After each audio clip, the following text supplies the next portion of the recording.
John Morrison had never been inside a building this large. The Galactic Council chambers stretched upward for what seemed like forever, disappearing into a ceiling lost in soft blue light. Floating platforms held delegates from species he had only read about in training documents. The air itself felt different here, filtered and recycled through systems older than human civilization. He stood on a small platform near the floor, so far below the main proceeding that he had to crane his neck to see the High Arbiter's seat. His platform was meant for petitioners, for species requesting recognition from the 12 founding races who had built the station and written the laws that govern known space. John was 53 years old. He had spent 30 years coordinating supply routes for Earth's Colonial Transport Division. He knew how to move cargo from one place to another efficiently. He knew how to read manifests and spot errors. He knew how to talk to dock workers and customs officials. None of these skills seemed particularly useful as he watched beings of impossible beauty and terrible power discuss whether humanity deserved to exist in their awareness. The Sindari representative spoke first. High Arbiter Vexitorian was 12 feet tall, with silver skin that reflected the chamber lights like polished metal. His voice filled the space without effort, translated instantly into John's earpiece. The species designated human has submitted a formal petition for recognition under Council Charter. They have been spacefaring for 82 standard years. They occupy 17 colony worlds in a region of space the Council has not prioritized for development. Their technological index is 743. Their psionic index is 0. Their biological threat rating is negligible. John listened to himself being described like a product listing. He had expected something like this.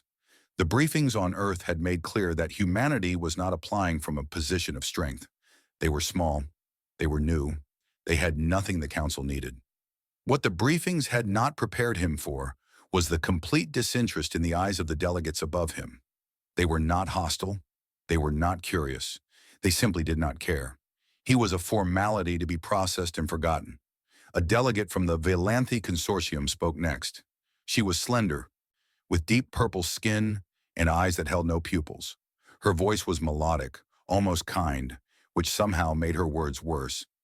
The assessment committee has reviewed humanity's petition thoroughly. We find no compelling reason for elevated status. Their colony worlds produce nothing we cannot obtain more easily elsewhere. Their military capacity consists of converted civilian vessels. They have no unique cultural or technological contributions to offer. We recommend Category 7 designation with standard observer privileges. Category 7. John had memorized the classification system. Category 7 meant humanity would be recorded in the archives and then forgotten. No trade agreements, no mutual defense obligations, no voice in any decision that mattered. They would be allowed to exist in their corner of space as long as they did not bother anyone important. The High Arbiter looked down at John's platform.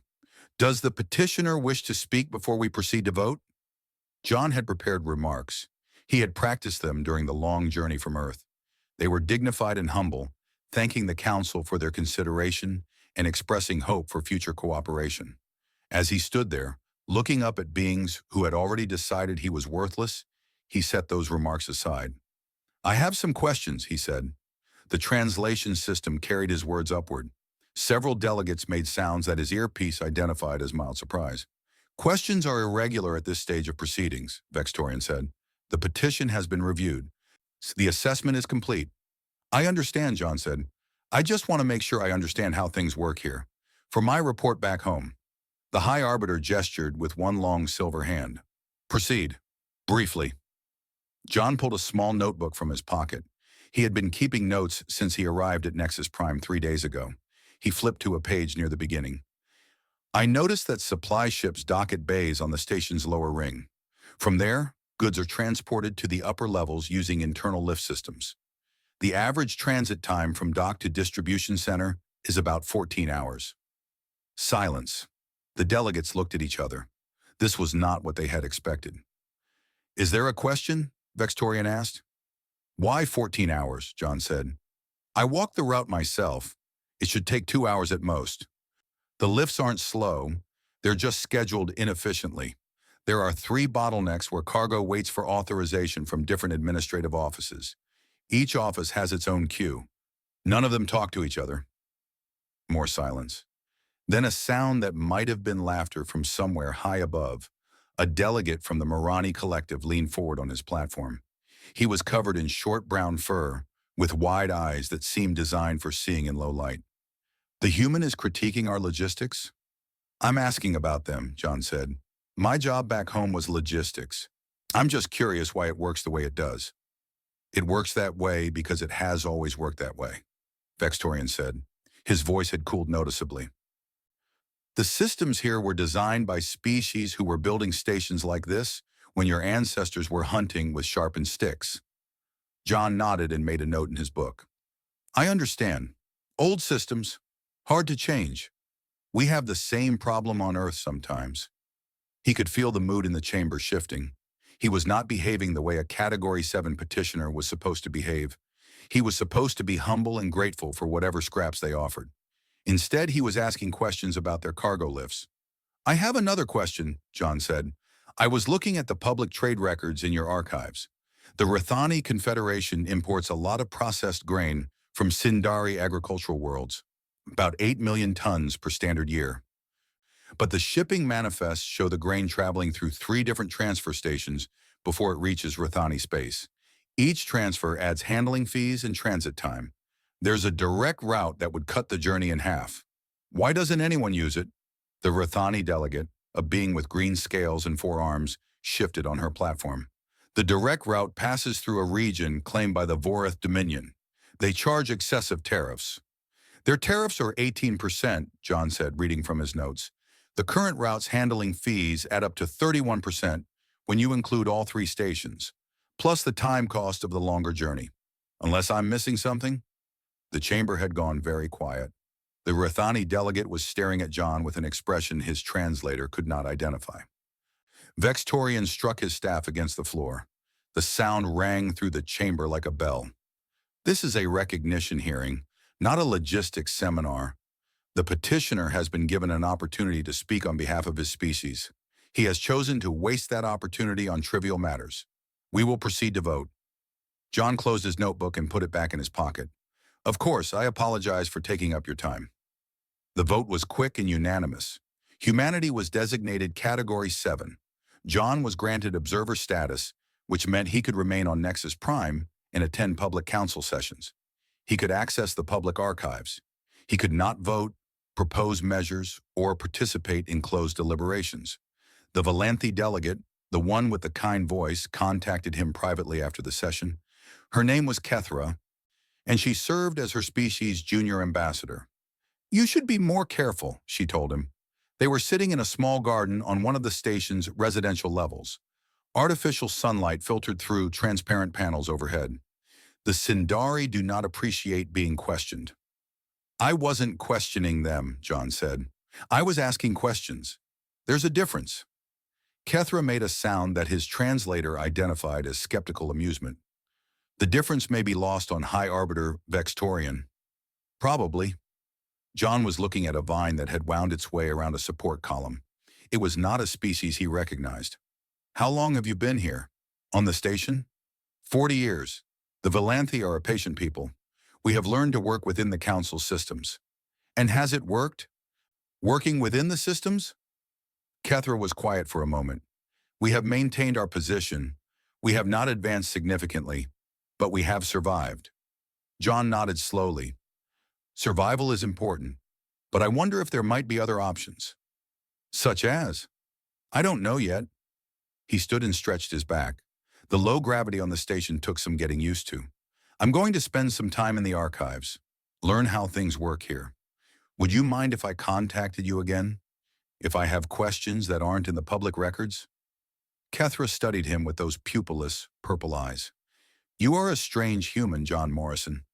Most species who receive Category 7 designation leave as quickly as possible. They do not stay to study the archives.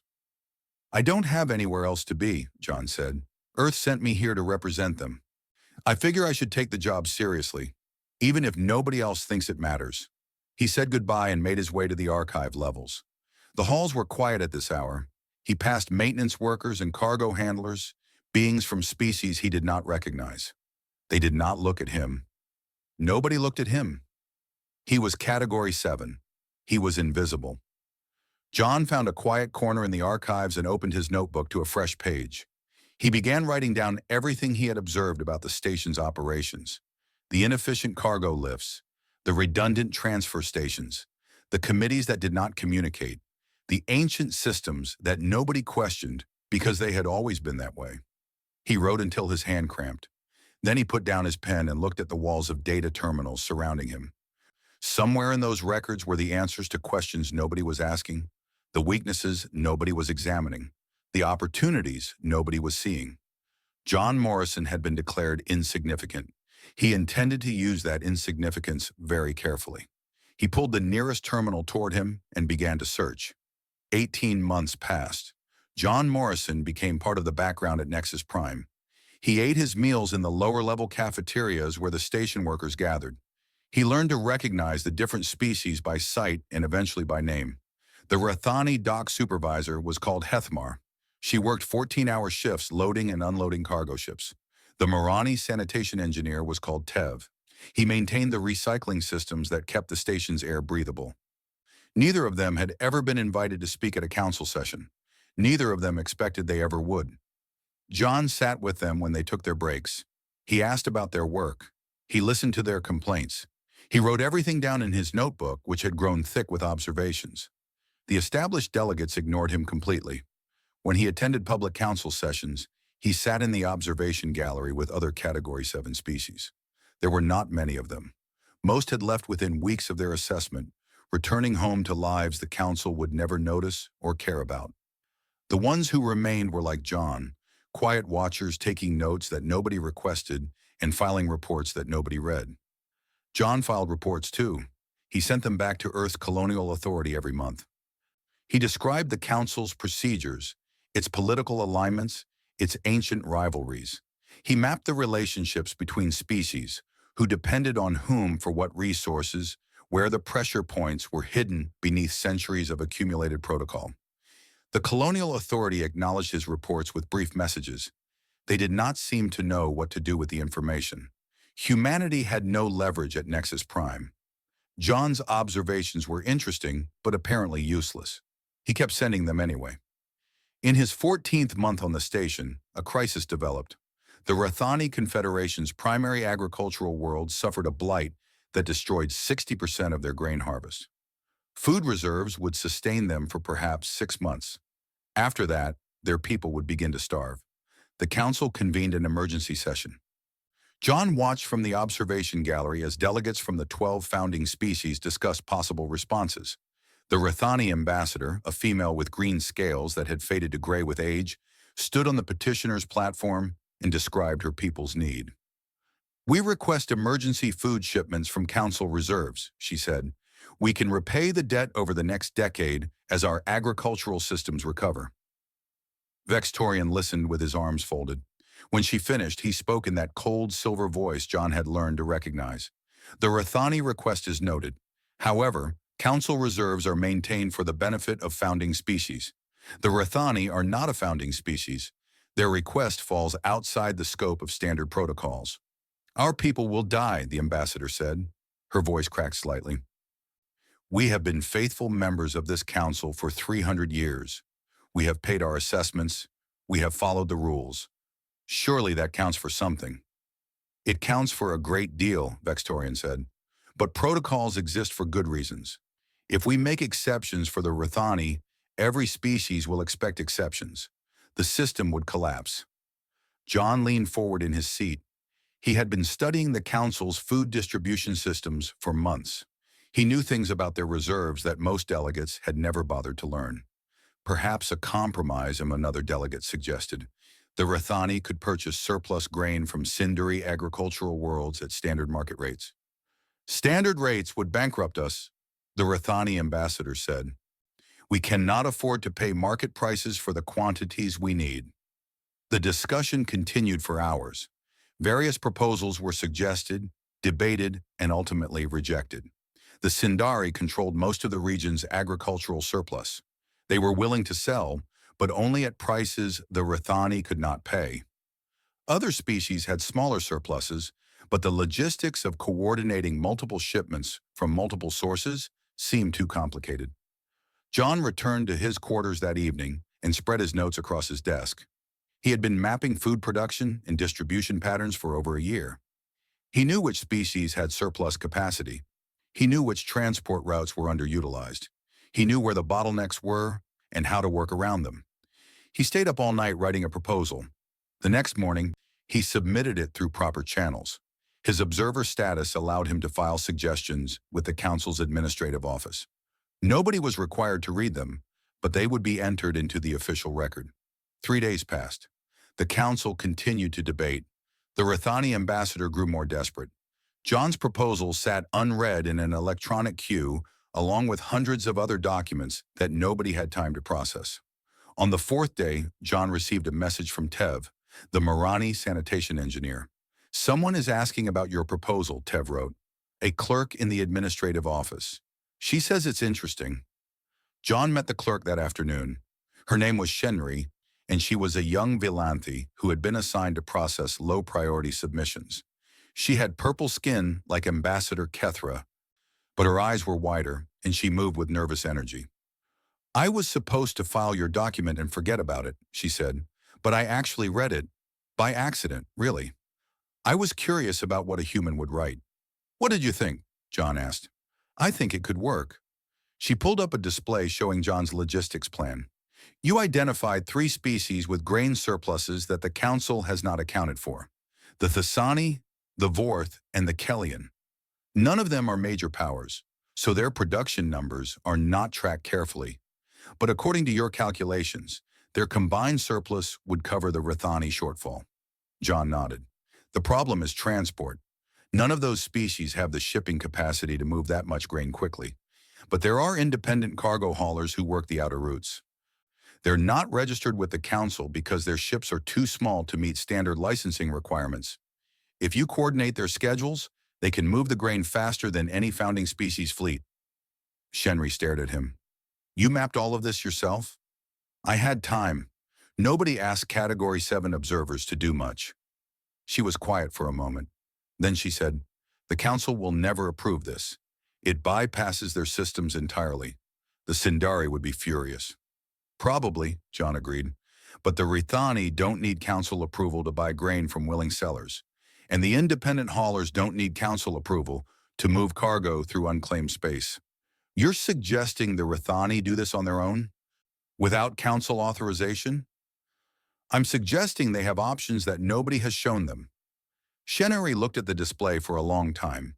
Then she made a decision. "I know someone in the Rithani delegation, a junior aide. She's been trying to find alternatives while the council debates. I could show her your plan." "That would probably violate about a dozen protocols," John said. "Probably." Shenri smiled slightly. "But I'm a clerk. Nobody pays attention to what clerks do." The leak happened quietly.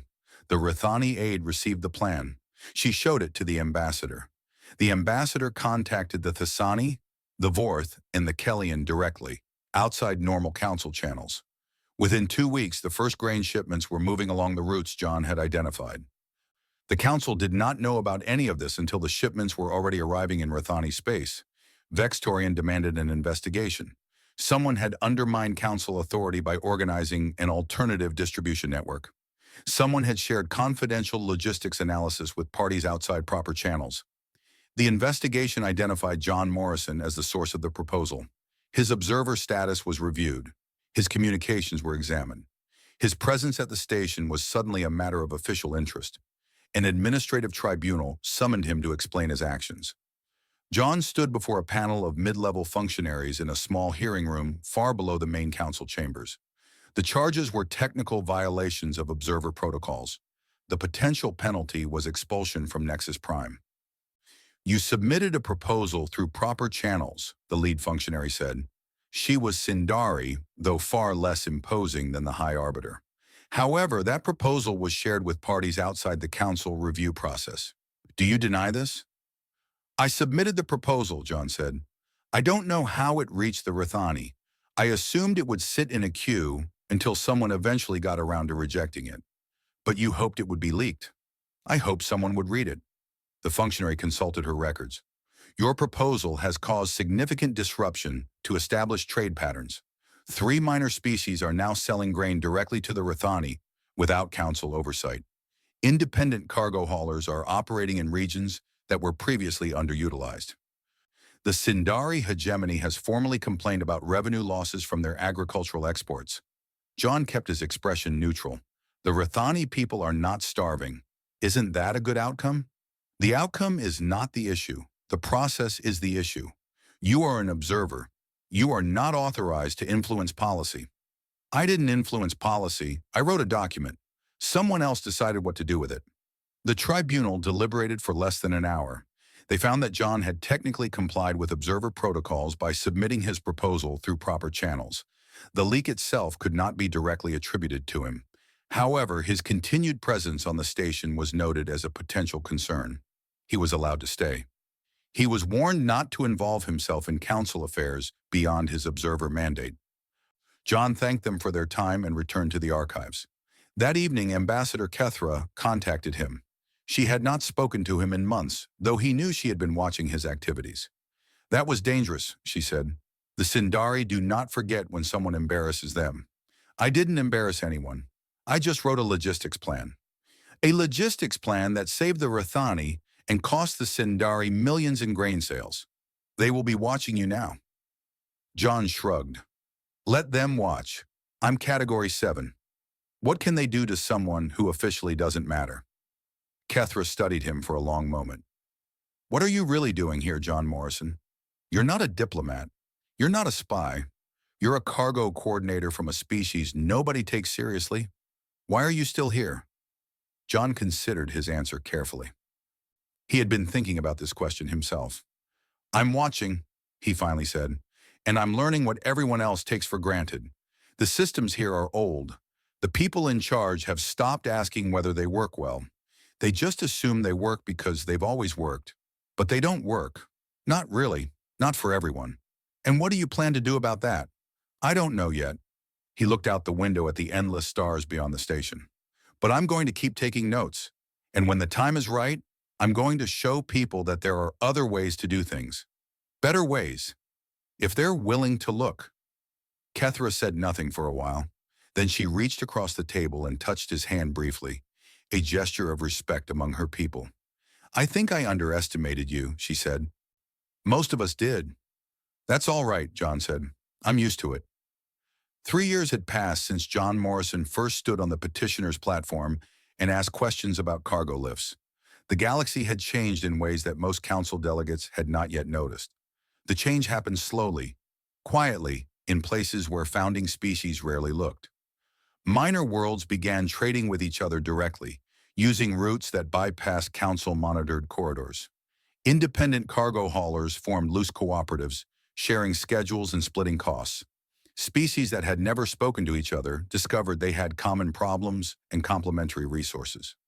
At the center of this quiet transformation, though he would never have described himself that way, was John Morrison. He still lived in the same small quarters on Nexus Prime's lower levels. He still ate meals with dock workers and maintenance crews. He still filed monthly reports to Earth's colonial authority, though his reports had grown longer and more detailed over the years. The authority had begun paying closer attention. His network now included contacts from 43 different species. Most of them were like him, overlooked people doing overlooked jobs who had discovered that someone was willing to listen to them and take their concerns seriously. Clerks and cargo handlers and junior diplomats and sanitation engineers. The people who kept the galaxy running while the council debated procedure. John had not tried to build a network. He had simply talked to people, asked questions, and offered suggestions when he saw obvious problems. Word spread. People contacted him. He helped when he could and introduced people to each other when he could not help directly. The Sindari, true to Ambassador Kethra's warning, had been watching. Their intelligence services had compiled a file on John Morrison that grew thicker every month. But the file described nothing illegal. He submitted no proposals. He joined no organizations. He simply talked to people, and somehow things changed. They could not punish him for talking. The crisis that finally brought everything into the open began with the Morani collective. The Morani were an old species, older than the Sindari, though far less powerful. Their world was cold and dark, orbiting a dying star. They survived by trading a rare mineral called vethrite, which was essential for the construction of faster-than-light drives. Without vethrite, interstellar travel would be impossible. For centuries, the Morani had mined vethrite from deposits in their own system. Those deposits were nearly exhausted. The largest remaining vethrite reserves lay in territory controlled by the Sindari hegemony. The Sindari had been patient. They knew the Morani would eventually need access to their vethrite. They had been slowly increasing the tribute they demanded for that access, year by year, until the Morani economy was being drained dry. When the Morani collective finally announced they could no longer meet the Sindari's demands, the hegemony responded with a total trade embargo. No vethrite would leave Sindari space until the Morani agreed to new terms that would essentially make them a subject species. The ripple effects were immediate. The Morani supplied vethrite components to 7 other species. Without those components, ships could not be built or repaired. Trade routes depended on vessels that would soon be unable to fly. The entire transportation network of the Galactic East was under threat. The Council convened emergency sessions. Delegates made speeches about the importance of stability and the danger of economic disruption. The Sindari sat in their elevated seats and said nothing. They did not need to speak. Everyone knew they held all the leverage. John watched from the observation gallery and took careful notes. He had been preparing for something like this for 2 years. He had not known exactly what form the crisis would take, but he had known one would come. The Council's systems were built to preserve the power of those who already had power. Eventually, that arrangement would create a pressure that could not be relieved through normal channels. That evening, he met with representatives from the affected species in a cargo bay on the station's lower ring. Hethamar, the Rathani dock supervisor, had arranged the space. Tev, the Morani sanitation engineer, had spread the word through networks the Council did not monitor. There were 17 beings in the room, representing 12 species. None of them held official positions. All of them had been talking to John for months or years. "The Council will not help us," said a Valanthi transport coordinator named Preth. "The Sindari have enough votes to block any resolution that weakens their position." "The Council does not need to help us," John said. He had brought a display unit and was projecting a map of known space. "Look here. These 3 systems are unclaimed. They're outside both Council and Sindari jurisdiction. According to geological surveys conducted 200 years ago, they contain significant vethrite deposits." "Those surveys are old," said a Kellyan engineer. "The deposits might not be as rich as estimated." "They might not," John agreed. "But even if they contain half of what the surveys suggest, they would be enough to replace Morani production for decades. The question is whether anyone is willing to develop them." The room was quiet. Everyone understood what John was suggesting. Independent mining operations outside Council oversight. Direct trade relationships without Sindari approval. A parallel system that would compete with the established order. "This would mean war," Preth said softly. "The Sindari would never allow it." "Would they go to war over unclaimed rocks and systems they've ignored for 200 years? John asked. "The hegemony is powerful, but they're not foolish. They understand cost and benefit. If the deposits are developed before they can object, they'll be forced to choose between an expensive conflict and accepting the new reality. And who will develop them? We don't have the resources. We don't have the ships." John had been waiting for this question. "I've been in contact with Earth's colonial authority. Humanity has 3 transport vessels that can be converted for mining support. We have engineers who understand resource extraction. We're small, but we're also unentangled. We have no history with the Sindari. No old debts or treaties that limit our options." He looked around the room at beings from species that had never considered humanity worth noticing. "If you're willing to work together, we're willing to help coordinate. Not lead, not control. Just help make the logistics work." The discussions continued for hours. Plans were drawn and redrawn. Commitments were made cautiously, then with growing confidence. By morning, the framework of a coalition existed. 3 weeks later, the first human vessel arrived at the unclaimed systems. It carried mining equipment, a team of engineers, and observers from 4 other species. They began extracting vethrite within a month. The Sindari learned of the operation from their intelligence services. High Arbiter Vextorian convened a special session of the Council to demand action. A group of minor species coordinated by the human observer has established illegal mining operations in neutral space, he announced to the chamber. This is a direct challenge to Council authority and Sindari sovereignty. The systems are unclaimed, Ambassador Kethra responded. She had become one of the coalition's public voices over the past weeks. No council rule prohibits development of unclaimed territory. The resources in those systems were reserved for future council allocation. Reserved by whom? There is no record of any formal claim. The Sindari ignored those systems for 2 centuries. Now that others have found value in them, you suddenly discover a historical interest? The chamber erupted in arguments. Delegates who had been silent for years suddenly found their voices. The Sindari alliance, which had seemed unbreakable, showed cracks as member species calculated whether their interests aligned with the hegemony's demands. No resolution was passed. The coalition's mining operations continued. Within 6 months, Vethrite was flowing through new channels. The affected species could repair their ships. Trade routes recovered. The Morani, still under Sindari embargo, found new partners willing to provide what the hegemony had denied them. Vextorian requested a private meeting with John Morrison. They met in a small conference room, just the 2 of them. The High Arbiter had to bend his silver body nearly double to fit through the doorway. His presence filled the space, overwhelming and cold. "You have caused a great deal of trouble," Vextorian said, "for someone who was supposed to be insignificant." John sat calmly in his chair. He had expected this conversation eventually. "I haven't caused anything," he said. "I connected people who had problems with people who had solutions. The trouble was already there. I just helped others see it. You understand that the hegemony will not forget this. You have made enemies who will outlive your species. Maybe the hegemony will recognize that the galaxy is changing and adapt accordingly. The Sindari are intelligent. They understand when the ground shifts beneath them." Vextorian's expression was unreadable. His silver face showed no emotion that human eyes could interpret. "What do you want, John Morrison? Power? Wealth? Recognition?" "I want things to work better," John said simply. "I want species that have been ignored to have voices. I want systems that serve everyone, not just those who were powerful when the rules were written. I want the galaxy to be organized according to sense rather than inertia." "You are describing the destruction of everything the Council has built. I'm describing improvement. The Council doesn't have to be destroyed. It just has to change, evolve, include more voices and serve more interests. The choice belongs to the founding species.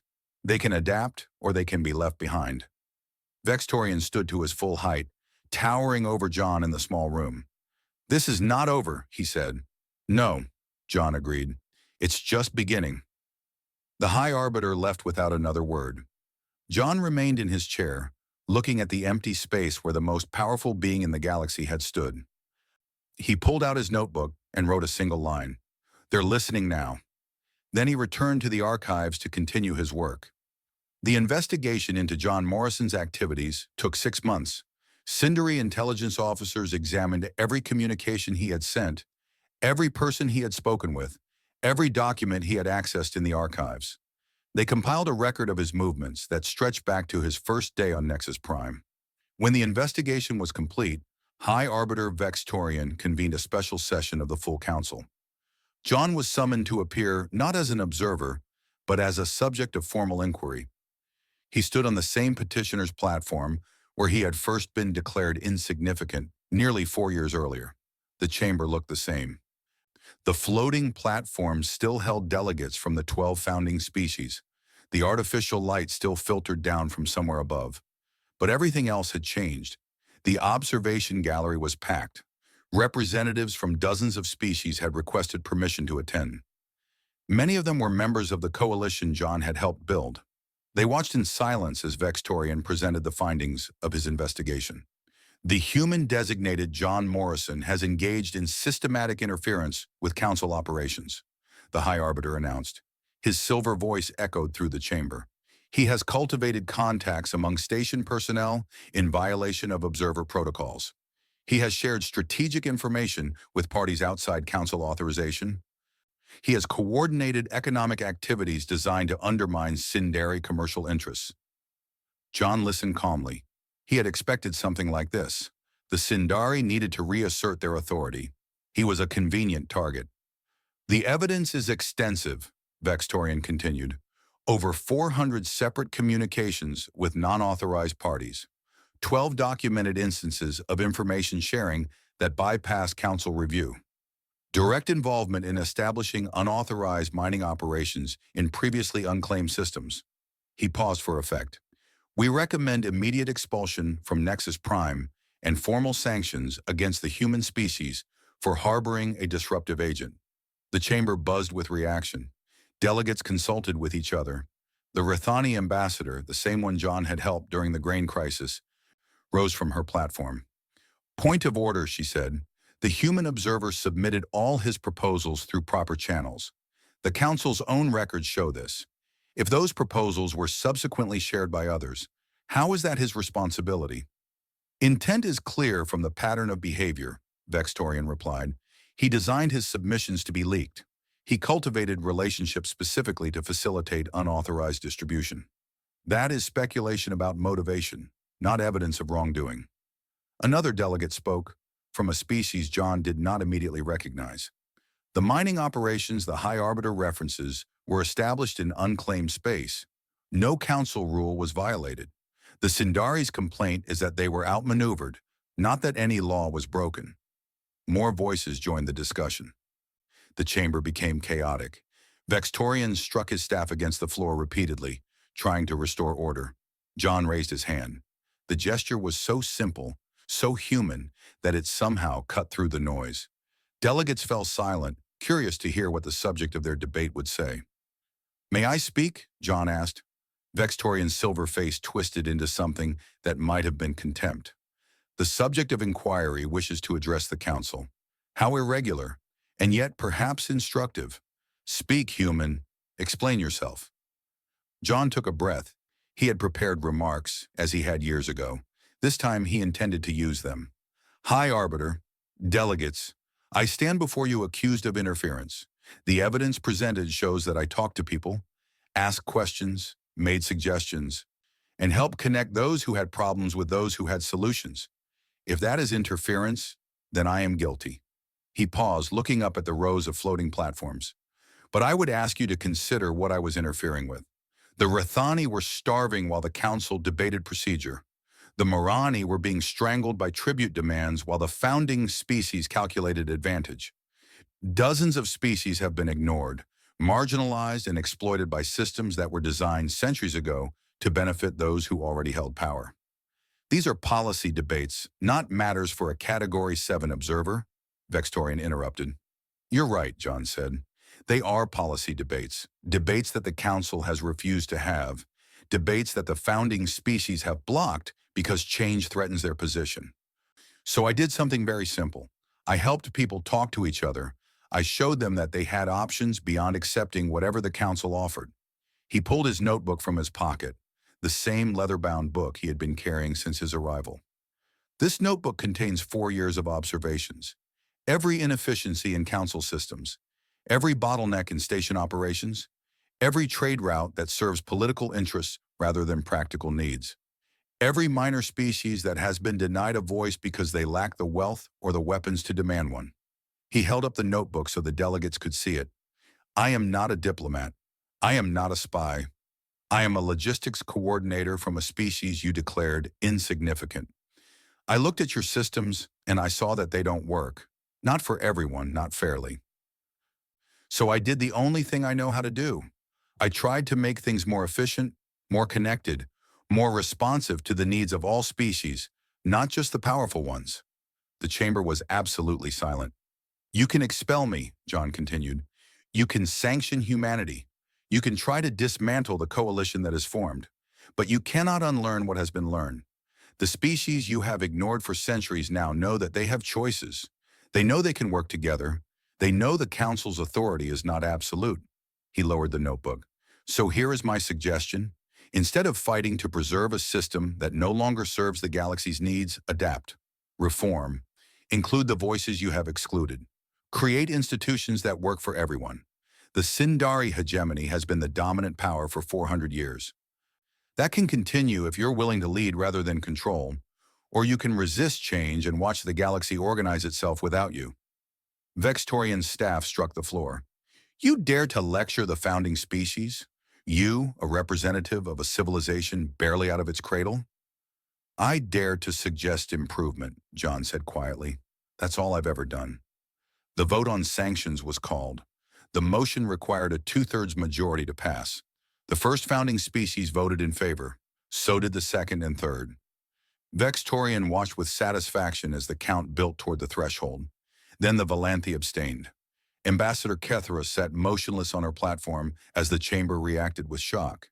The Valanthi had been council members for 300 years. They had never opposed a Sindari-sponsored measure. Two more species abstained. Then one voted against. The count stalled. Minor species with observer status began calling for recognition. They had no votes, but they had voices, and they used them. The Rathani ambassador spoke. The Morani representative spoke. One by one, members of John's coalition made clear that sanctions against humanity would be seen as an attack on all of them. The final count fell short. The motion failed by 4 votes. Vextorian was silent for a long moment. Then he spoke in a voice that had lost some of its silver confidence. The council has decided. The human observer will not be expelled. The matter is closed. But it was not closed. As John left the chamber, delegates approached him.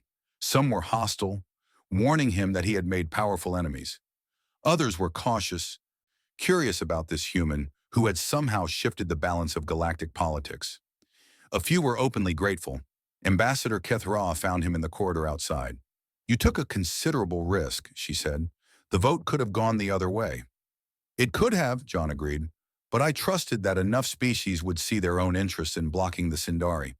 Fear of change is powerful, but fear of being left behind is stronger. What happens now? John had been thinking about this question for years. Now we build something new, not a replacement for the council, but an alternative, a framework where species can cooperate as equals, without the weight of ancient privileges and outdated hierarchies. Anyone who wants to participate can, including the founding species, if they choose. The Sindari will never join willingly. Maybe not, but others might. And once enough species are working together outside council structures, even the Sindari will have to decide whether isolation serves them better than adaptation. He looked back at the great doors of the council chamber. Change doesn't happen because the powerful decide to give up their power. It happens because the powerless find ways to work together. I learned that watching cargo handlers and maintenance workers coordinate their schedules without official approval. The same principle scales up. Kethra considered this for a moment. You really believe this can work? A galaxy organized around cooperation rather than dominance? I believe it's worth trying, John said. And I believe that most species, when they're given a genuine choice, would rather build something together than fight over the pieces of something old. He started walking toward the lift that would take him back to the lower levels, back to the archives and the cargo bays and the people who had taught him more about galactic politics than any council session. One more question, Kethra called after him. When you first arrived here, declared insignificant, assigned to observe, and nothing else, did you plan all of this? Did you know what you were going to do? John turned and smiled slightly. I planned to watch and learn and help where I could. Everything else just followed from that. The biggest changes don't require grand strategies. They just require paying attention to what everyone else ignores. He stepped into the lift and descended toward the levels where the real work of the station happened, where beings of dozens of species kept the lights on and the air flowing and the cargo moving while the powerful debated in their floating chambers above. His notebook was nearly full. He would need to start a new one soon. There was still so much to learn. 10 years had passed since John Morrison first set foot on Nexus Prime. The galaxy had transformed in ways that would have seemed impossible on the day he stood before the council and was declared insignificant. The Morrison Cooperative, as it had come to be called despite John's objections, now facilitated more trade than the Galactic Council. 67 species were full members. Another 43 had observer status and were considering formal participation. The network operated on principles John had learned managing supply routes on Earth: transparency, mutual benefit, redundancy, and the understanding that everyone's prosperity depended on everyone else's stability. The council still existed. It still met in the same great chamber with its floating platforms and filtered light. But its monopoly on galactic governance had ended. The founding species had been forced to reform, to open their proceedings to observers, to consider proposals from species they had ignored for centuries. The Sindari hegemony remained powerful, but its dominance had faded. They were one voice among many now, influential but no longer supreme. John Morrison was 63 years old. His hair had gone gray.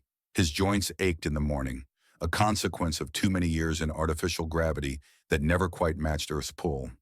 He still lived in the same small quarters on Nexus Prime's lower levels, though he could have had any accommodation he wanted. He still ate meals in the cafeteria with dock workers and maintenance crews. The delegation from Earth arrived on a Tuesday.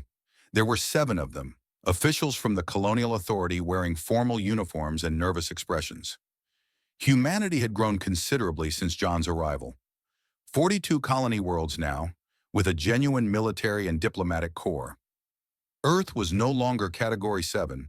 The Council had been forced to reclassify humanity 3 times as their influence grew. The delegation's leader was a woman named Chen, a deputy director in the authority's External Relations Division. She had reviewed John's monthly reports for years. She had come to offer official recognition of his contributions. "The colonial authority wishes to honor you," she told him in his small office.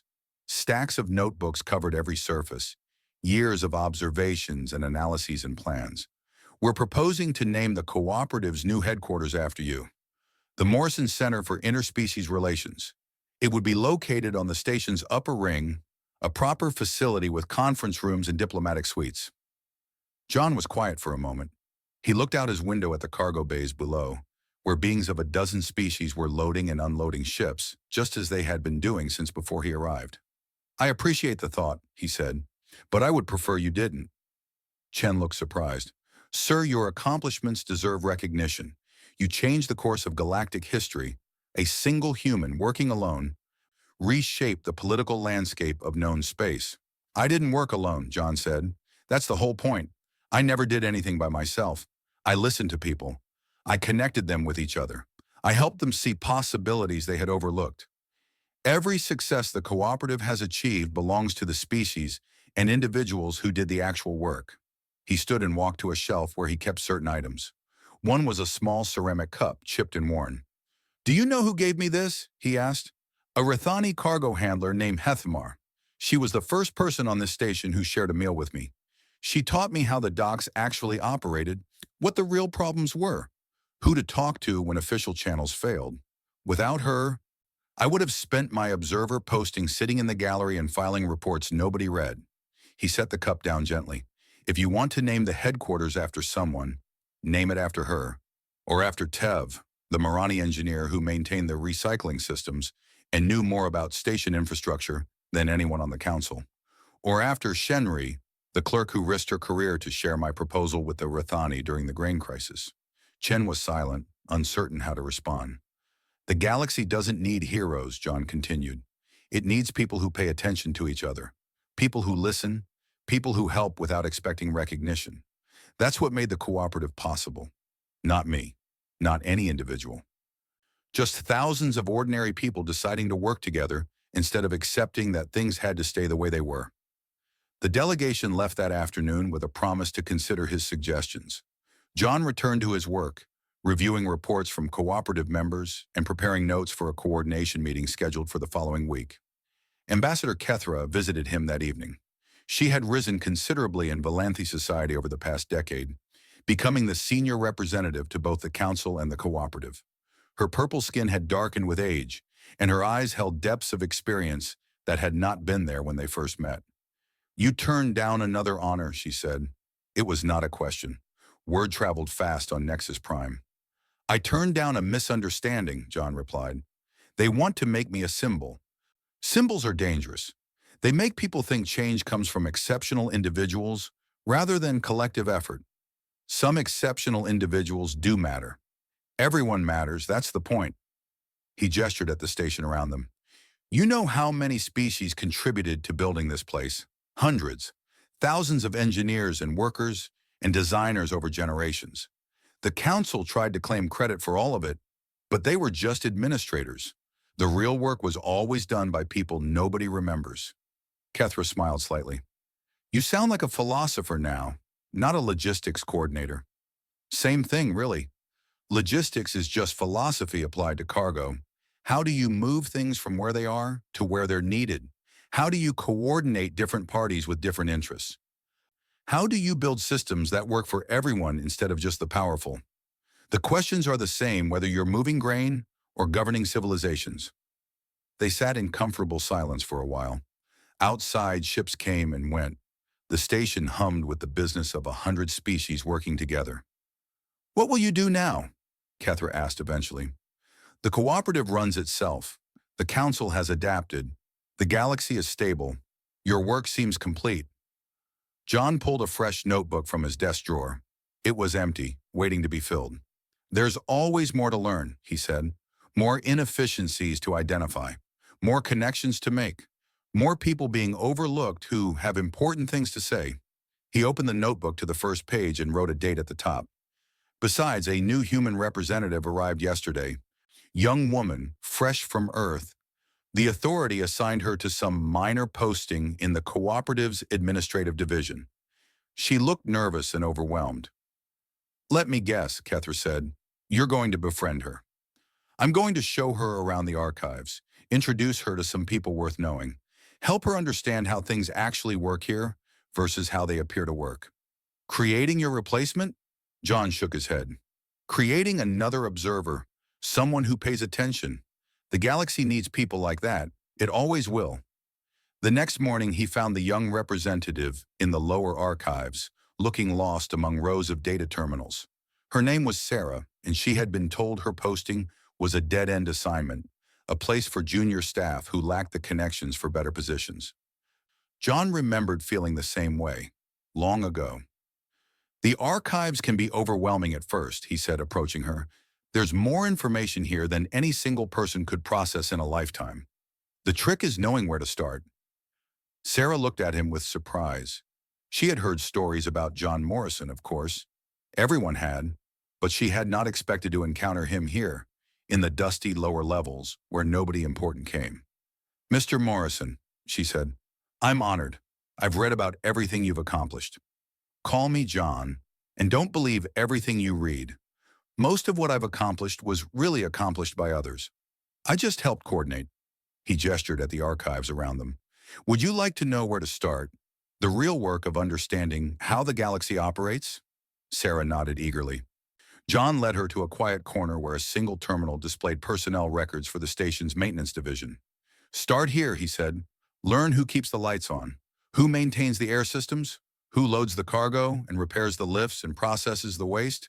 Talk to them. Ask about their work. Ask about their problems. Listen to what they tell you. Why? Sarah asked. What will I learn from maintenance workers? John smiled. It was the same question he might have asked once. You'll learn what everyone else takes for granted, and when you understand what's being ignored, you'll start to see opportunities that nobody in power has noticed. He left her with the terminal and walked through the station's corridors toward the cargo bays.